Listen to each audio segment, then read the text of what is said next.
मी माझ्या स्वयं इच्छेने इकडे आलेले आहे, कारण की ह्यांच्या युवा नेतृत्वाचे जे मी पंचमताई कलानी ज्यावेळेस महापौर होत्या त्यांनी त्यांच्या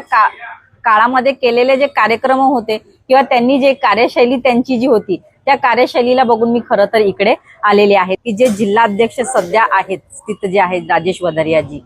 मला असं वाटतं की ते खूप चांगले बिझनेसमॅन आहेत, परंतु ते खूप एक वाईट संघटनात्मक दृष्टिकोनातून व्यक्तिमत्व आहे। ते जेव्हापासून आलेले आहेत मला असं वाटतं की संघटनेचं वरती रेशो न जाता खाली रेशो चाललेला आहे। आज ते लगभग वर्ष होईल की ते जिल्हाध्यक्ष आहेत, परंतु त्यांनी संघटनेला वाढवायचं मला तरी असं वाटतं की तोपर्यंत त्यांनी काही कुठलंही काम केलेलं नाही। आणि सेकंड थिंग असं की जे नगरसेवक आहेत पक्षामध्ये ते ऑलरेडी सन्मानित एक पदावरती आहेतच ना, त्यांना संघटनेच्या पदांची काय गरज आहे। माझा सगळ्यात पहिला प्रश्न तर हा आहे जिल्हाध्यक्षांना की त्या ऑलरेडी ते नगरसेवक आहेत, मग त्यांना संघटनेमध्ये पण त्यांनाच महासचिव द्यायचंय, त्यांनाच उपाध्यक्ष द्यायचंय, म्हणजे तळागाळाचे आमच्यासारखे जुने कार्यकर्ते आहेत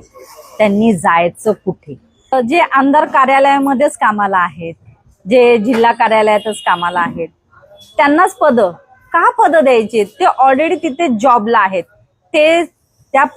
त्या ज्या कार्यालयात आहे 8 ते 10 तास ड्युटी करतात आणि मग ते आमदार जे असो किंवा जिल्हाध्यक्ष असतात ते सांगतात की अरे हे पक्षाला इतका वेळ देतात। सर, ते पक्षाला स्वतंत्ररित्या वेळ देत नाही, ते तिथे कामाला आहेत, 8-8 तास बसतात, त्यांची ड्युटी आहे, त्याचा पगार घेतात ते, आणि मग त्यांना तुम्हाला जर पद द्यायचे असतील तर माझ्यासारखा जो कार्यकर्ता आहे तो स्वतःचा खर्च करून स्वतःचा वेळ काढून, आणि आम्ही आजपर्यंत अश्विनी मडवीने जितके पण कार्यक्रम केलेले आहेत ते सगळे स्वबळावरती केलेले आहेत, तन मन धन सर्व मी पक्षाला दिलेला आहे, परंतु मला असं वाटतं की माझ्यासाठी तरी पक्षाने कुठेही न्याय केलेला नाहीये। सध्याचे जे जिल्हाध्यक्ष आहे ते ठेकेदार आहेत, त्याच्यामुळे त्यांना ठेकेदारी मला असं वाटतं फार आवडते, आणि त्यांनी जे ठेकेदार लोक आहेत त्यांना सगळ्यांना पदार्थ, तुम्ही त्यांची कार्यकारिणी बघा त्याच्यामध्ये तर तुम्हाला 70% लोक तर ठेकेदारच मिळतील।